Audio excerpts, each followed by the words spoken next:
T20 world cup group దశలో ఆఖరి league మ్యాచ్లో వెస్టిండీస్ వెస్ట్ ఆఫ్ఘనిస్తాన్ల మధ్య జరిగింది.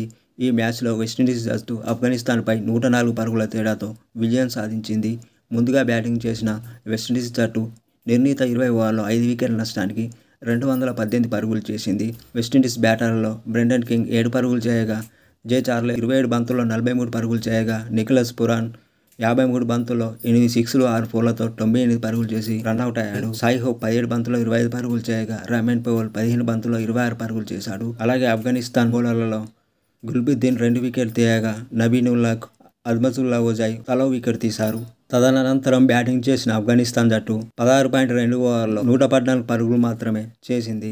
ఆఫ్ఘనిస్తాన్ ఓపెనర్ గుర్బజ్ డకౌట్ కాగా, ఐ జర్దాన్ 38 పరుగులు చేయగా, అజ్మతుల్లా ఓజాయ్ 23 పరుగులు, కే జన్నత్ 14 పరుగులు, రషీద్ ఖాన్ 18 పరుగులు మాత్రమే చేసి మిగతా వాళ్ళందరూ సింగిల్ డిజిట్కే పరిమితమయ్యారు. వెస్టిండీస్ బౌలర్లో ఒబైడ్ మెకై 3 వికెట్లు తీయగా, జీ మోటే 2 వికెట్లు, అఖిల్ హుసన్ 2 వికెట్లు, హెన్రీ రస్, అల్జరీ జోసెఫ్ 1 వికెట్ తీశారు.